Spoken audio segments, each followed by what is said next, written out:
Labas. Labas. Labas. Sveiki. Labas. Mes dirbame Europos namuose. Vieni iš mūsų dirba Europos parlamento informacijos biure. O kiti dirba Europos komisijos atstovybėje. Kartais žmonėms sunku įsivaizduoti, ką mes veikiame.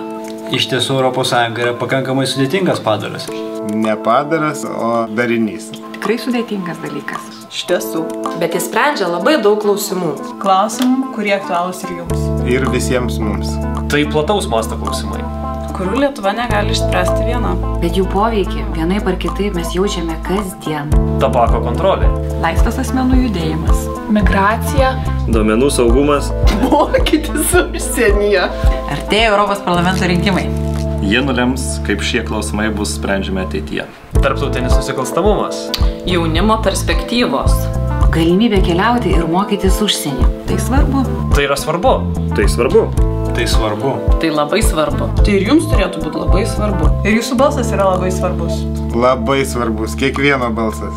Todėl kiekvieną savaitę iki rinkimų Mes aptarsime vieną iš šitų temų. Išklausysime jūsų klausimus, kalbinsim specialistus. Ir ieškosime atsakymų. Taigi nebijokite klausti.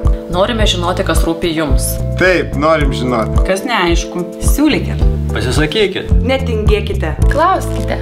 Klausau. Klauskite. Ką? Klausk? Klauskit. Klausk. Klauskite. Klausk. Viskas.